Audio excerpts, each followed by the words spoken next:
नमस्कार friends, GK वैकेट study tube पर आपका एक बार फिर से स्वागत है। भारतीय संविधान की सीरीज में आज हम बात करने वाले हैं 28वें वीडियो के बारे में, और यह वीडियो हमारा संबंधित है महान्यायवादी, नियंत्रक एवं महालेखा परीक्षक और राष्ट्रीय अनुसूचित जाति एवं जनजाति आयोग से। तो चलिए हमेशा की तरह स्टार्ट करते हैं वन लाइनर फॉर्मेट के रूप में। इसके अलावा आपको बता दूं कि भारतीय संविधान की जितनी भी वीडियो है उससे संबंधित ई बुक कंप्लीट लॉन्च हो चुकी है। आप चाहें तो हमारे स्टोर में जाके परचेज कर सकते हैं। तो चलिए स्टार्ट करते हैं हमेशा की तरह वन लाइनर फॉर्मेट में।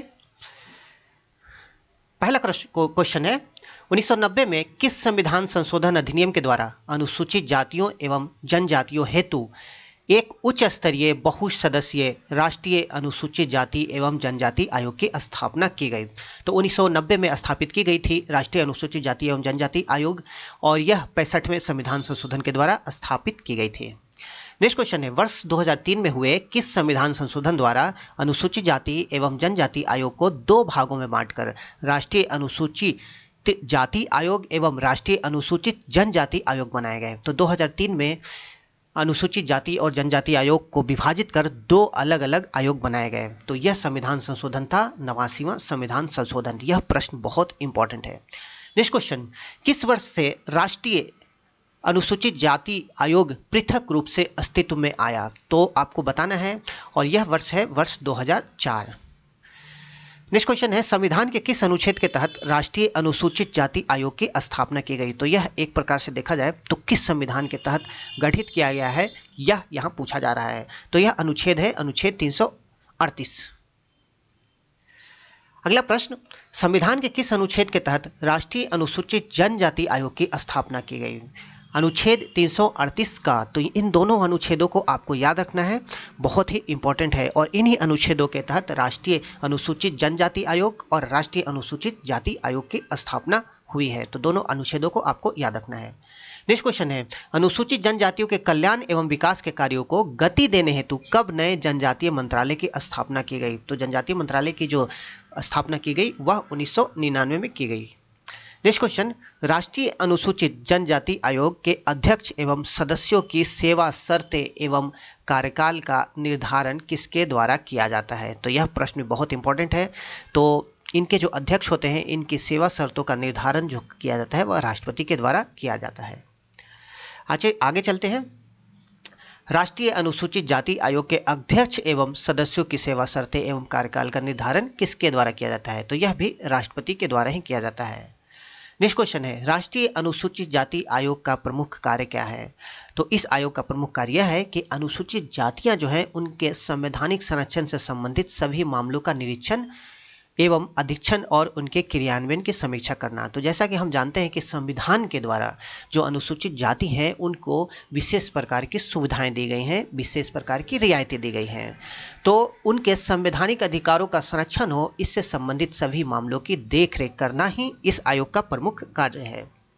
आगे बात करते हैं, अनुसूचित जातियों से संबंधित सभी मामलों का समन्वय किस मंत्रालय द्वारा किया जाता है? तो यह मंत्रालय है सामाजिक न्याय एवं अधिकारिता मंत्रालय। यह प्रश्न बहुत इंपॉर्टेंट है, आपको याद रखना है। आगे बात करते हैं महान्यायवादी से संबंधित प्रश्नों के बारे में। तो सबसे पहले देखते हैं भारत के पहले महान्यायवादी कौन थे? तो भारत के पहले महान्यायवादी थे MC सीतलवाड़। बहुत इंपॉर्टेंट प्रश्न है, आपको याद रखना है। महान्यायवादी को अटॉर्नी जनरल भी कहते हैं, attorney general of India English में। तो यह भी आप ध्यान में रख सकते हैं, attorney general of India. Next question देखते हैं, भारत सरकार को कानूनी विषयों पर सलाह कौन देता है? तो भारत का देखा जाए तो सर्वोच्च जो विधि अधिकारी होता है वह कानूनी भारत का महान्यायवादी होता है, और भारत सरकार को कानूनी विषयों पर सलाह देने का काम महान्यायवादी यानी कि अटॉर्नी जनरल ऑफ इंडिया ही करते हैं। नेक्स्ट क्वेश्चन है, भारत का महान्यायवादी अपने पद को धारित करता है? तो वह राष्ट्रपति के प्रसाद पर्यंत अपने पद को धारित करता है। यह भी बहुत महत्वपूर्ण है, आपको ध्यान में रखना है। नेक्स्ट क्वेश्चन है, भारत का सर्वोच्च कानून अधिकारी, प्रथम विधि अधिकारी किसे समझा जाता है? यह प्रश्न कई बार एग्जाम में पूछा गया है, इसे आपको ध्यान में रखना है। भारत का सबसे बड़ा जो कानून अधिकारी होता है, प्रथम विधि अधिकारी भी जिसे कहा जाता है, वह होते हैं भारत के महान्यायवादी यानी कि attorney general of India. Next question है, भारतीय संविधान में महान्यायवादी के कार्यकाल कितना निश्चित किया गया है? तो संविधान के अनुसार इनका कार्यकाल निश्चित किया गया है और यह जो इनका कार्यकाल है वह संविधान में किसी भी प्रकार का वर्णन नहीं है। तो देखा जाए तो यह हमें याद रखना है कि संविधान में महान्यायवादी का कार्यकाल वर्णन नहीं किया गया है और बस कहा गया है कि यह राष्ट्रपति के प्रसाद पर्यंत काम करेंगे। नेक्स्ट क्वेश्चन है, संविधान के अनुच्छेद 143 के अनुसार राष्ट्रपति के द्वारा उच्चतम न्यायालय में भारत सरकार का प्रतिनिधित्व किसके द्वारा किया जाता है? तो जब भी हम देखते हैं कि भारत सरकार का कोई वाद अगर उनके खिलाफ दायर होता है तो उसमें जो उच्चतम न्यायालय में भारत सरकार का प्रतिनिधित्व करते हैं वह महान्यायवादी ही करते हैं। इसके अलावा अंतर्राष्ट्रीय जो न्यायालय होते हैं उनमें भी किसी प्रकार का अगर प्रतिनिधित्व करना हो तो भारत सरकार के द्वारा जो प्रतिनिधित्व के रूप में किया जाता है नियुक्ति, वह महान्यायवादी ही करते हैं। तो यह भी आपको याद रखना है। आगे बात करते हैं, अपने कर्तव्य के पालन में भारत के राज्य क्षेत्रों में सभी न्यायालयों में सुनवाई का अधिकार किसे प्राप्त है? बहुत महत्वपूर्ण प्रश्न है ये। भारत के राज्य क्षेत्र में जो भी न्यायालय हैं उनमें सुनवाई का अधिकार प्राप्त है महान्यायवादी को। नेक्स्ट क्वेश्चन, किससे संसद के दोनों सदनों में बोलने या कार्यवाही में भाग लेने का अधिकार है किंतु वह सदन में मत नहीं दे सकता? तो यह प्रश्न बार बार एग्जाम में पूछा जाता है और यह इंपॉर्टेंट इसलिए है कि ये सदन का सदस्य नहीं है, फिर भी सदन में बोलने या कार्यवाही में भाग लेने का अधिकार है, लेकिन यह हमें ध्यान रखना है कि इन्हें मत देने का अधिकार नहीं है। तो ये है महान्यायवादी और यह संसद सदस्य न होते हुए भी संसद की कार्रवाई में भाग ले सकते हैं। तो यह आपको विशेष रूप से ध्यान रखना है कि संसद के सदस्य यह नहीं होते हैं।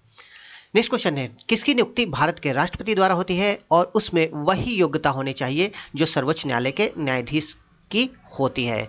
तो यह प्रश्न भी इंपॉर्टेंट है। महान्यायवादी, तो महान्यायवादी की नियुक्ति में वही योग्यता होनी चाहिए जो सर्वोच्च न्यायालय के न्यायाधीश की होती है। नेक्स्ट क्वेश्चन है, राज्य सरकार के जो कानूनी अधिकारी होते हैं उनके बारे में। तो हम बात करते हैं कानूनी विषयों पर राज्य सरकार को कौन परामर्श देता है? तो यहाँ पर याद रखना है हमें एडवोकेट जनरल यानी कि महाधिवक्ता। तो केंद्र सरकार के संदर्भ में हमने देखा महान्यायवादी, तो यहाँ हमें याद रखना है राज्य सरकार के संदर्भ में महाधिवक्ता यानी कि एडवोकेट जनरल। नेक्स्ट क्वेश्चन, किसी राज्य का सर्वोच्च कानूनी अधिकारी कौन होता है? यह प्रश्न भी बहुत इंपॉर्टेंट है। राज्य के संदर्भ में बात करें तो कोई भी राज्य हो तो वहां पर जो सर्वोच्च कानूनी अधिकारी होता है उस राज्य का महाधिवक्ता होता है, एडवोकेट जनरल। महाधिवक्ता की नियुक्ति किसके द्वारा की जाती है? महाधिवक्ता की नियुक्ति राज्यपाल द्वारा की जाती है। महान्यायवादी की हमने देखा राष्ट्रपति द्वारा, तो यहाँ पर हमें याद रखना है महाधिवक्ता की राज्यपाल द्वारा नियुक्ति की जाती है। अगला क्वेश्चन है, महाधिवक्ता का कार्यकाल कितना होता है? तो इनका भी जो कार्यकाल है वह राष्ट्रपति के प्रसाद पर्यंत रहता है और संविधान में कार्यकाल निश्चित नहीं किया गया है। तो महान्यायवादी और महाधिवक्ता दोनों के कार्यकाल के संबंध में देखा जाए तो कार्यकाल निश्चित नहीं किया गया है। आगे बात करते हैं नियंत्रक एवं महालेखा परीक्षक के बारे में। पहला प्रश्न है, भारत के नियंत्रक एवं महालेखा परीक्षक कौन थे? इंपॉर्टेंट प्रश्न है, आपको ध्यान रखना है। ये थे वी नरहरि राव, भारत के पहले CAG, comptroller auditor general of India. आपको यह भी ध्यान में रखना है, कैग। नेक्स्ट है, भारत के नियंत्रक एवं महालेखा परीक्षक की नियुक्ति किस अनुच्छेद के तहत होती है? अनुच्छेद बहुत इंपॉर्टेंट है, एग्जाम में अनुच्छेद इनसे पूछे जाते हैं। तो अनुच्छेद 148 आपको याद रखना है, कैग की नियुक्ति के संबंध में अनुच्छेद 148 है। अगला क्वेश्चन, भारत के नियंत्रक एवं महालेखा परीक्षक की नियुक्ति किसके द्वारा की जाती है? तो यह प्रश्न भी बहुत इंपॉर्टेंट है और यह नियुक्ति की जाती है भारत के राष्ट्रपति के द्वारा। नेक्स्ट प्रश्न है, भारत के नियंत्रक एवं महालेखा परीक्षक यानी कि कैग के संघ के लेखा संबंधी प्रतिवेदनों को सर्वप्रथम किसे प्रस्तुत किया जाता है? तो यह जो प्रतिवेदन दिया जाता है यह प्रस्तुत किया जाता है भारत के राष्ट्रपति को। नेक्स्ट क्वेश्चन है, भारत में लोक वित्त का संरक्षण होने के साथ साथ कौन देश की वित्तीय व्यवस्था का नियंत्रण होता है? तो यह होता है भारत के नियंत्रक एवं महालेखा परीक्षक। नेक्स्ट प्रश्न में चलते हैं, भारत के नियंत्रक एवं महालेखा परीक्षक के पद का सृजन किया गया है। बहुत ही इंपॉर्टेंट प्रश्न है। इनका जो पद का सृजन किया गया है वह संवैधानिक प्रावधान के द्वारा किया गया है। तो इस प्रकार से देखा जाए तो यह भारत के संवैधानिक पद की श्रेणी में आता है। तो आपको याद रखना है, अनुच्छेद 148 में हमने देखा कि इस संबंध में व्यवस्था दी गई है। अगला प्रश्न लेते हैं, भारत के नियंत्रक एवं महालेखा परीक्षक का कार्यकाल होता है तो कितना होता है कार्यकाल? इनका कार्यकाल 6 वर्ष या 65 वर्ष जो भी पहले हो, तो जो भी पहले लागू हो वही कार्यकाल इन पर लागू होता है। नेक्स्ट क्वेश्चन है, संसद की लोक लेखा समिति की बैठकों में कौन उपस्थित रहता है? तो संसद की जो लोक लेखा समिति है बहुत ही इंपॉर्टेंट समिति है, समिति वाले चैप्टर में हम देखेंगे। समिति के बारे में, तो संसद की जो लोक लेखा समिति होती है उसमें भारत के नियंत्रक एवं महालेखा परीक्षक यानी कि कैग उपस्थित रहते हैं। नेक्स्ट प्रश्न, भारत के नियंत्रक एवं महालेखा परीक्षक को उनके पद से कौन हटा सकता है? तो बहुत ही इंपॉर्टेंट है, क्योंकि नियंत्रक एवं महालेखा परीक्षक का कार्य देखा जाए तो बहुत ही जिम्मेवारी पूर्वक है और यह लोकवित्त के संरक्षक भी कहलाते हैं। तो इसीलिए ऐसी व्यवस्था की गई है कि उनके जो पद पे हटाने की प्रक्रिया है उसको थोड़ा सा कॉम्प्लेक्स किया जाए, मतलब मजबूत किया जाए, ताकि आसानी से उनको कोई नहीं हटा सके और स्वतंत्रता पूर्वक अपने काम को कर सके। तो राष्ट्रपति द्वारा उनको पद से हटाया जा सकता है और यह तभी होता है जब संसद के दोनों सदनों द्वारा विशेष बहुमत के साथ प्रस्ताव पास कर लिया जाता है। तो इस प्रकार से इनको उनके पद से हटाया जा सकता है।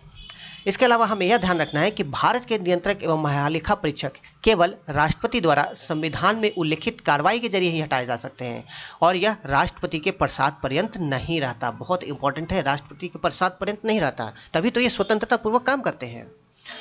आगे चलते हैं अगले प्रश्न की ओर। नियंत्रक एवं महालेखा परीक्षक एक मित्र एवं ए मार्गदर्शक कहलाता है। तो किसका? लोक लेखा समिति का। लोक लेखा समिति का मित्र कहलाते हैं कैग। आपको ध्यान रखना है, इंपॉर्टेंट प्रश्न है, यह एग्जाम में पूछा भी गया है। भारत का नियंत्रक एवं महालेखा परीक्षक किसके प्रति जिम्मेवार होता है? तो इनकी जिम्मेवारी किसके प्रति होती है, यह भी आपको ध्यान रखना है। इनकी जिम्मेवारी संसद के प्रति होती है। नेक्स्ट क्वेश्चन है, भारत में नियंत्रक एवं महालेखा परीक्षक की भूमिका क्या है? तो इनकी भूमिका को अगर देखा जाए तो धन व्यय होने के बाद केवल लेखा परीक्षण की भूमिका में, यानी कि अगर भारत सरकार धन व्यय कर देती है तो उसके बाद जो कैग है इनका काम यही है कि किस प्रकार से किस मद में कितना धन व्यय किया गया इसकी परीक्षण करना। इनका काम यह नहीं है कि सरकार को सलाह दे कि इसमें इतना खर्च करे, या सरकार के खर्च पे इनका कोई नियंत्रण नहीं है। बस यह केवल खर्च होने के बाद हिसाब किताब को देखते हैं और हिसाब किताब को जोड़ जाड़ कर यह संसद में रखवाते हैं। तो यही आपको इतना ध्यान रखना है कि धन व्यय होने के बाद केवल लेखा परीक्षण की उनकी भूमिका है, इसके अलावा कुछ नहीं है। आगे बात करते हैं, लोक निधि का अभिभावक किसे कहा जाता है? तो लोक निधि का अभिभावक कहा जाता है नियंत्रक एवं महालेखा परीक्षक को। तो ये थे हमारे संविधान से संबंधित 28वां वीडियो। नेक्स्ट 29वें वीडियो के साथ बहुत ही जल्द आएंगे। तब तक के लिए थैंक यू वेरी मच।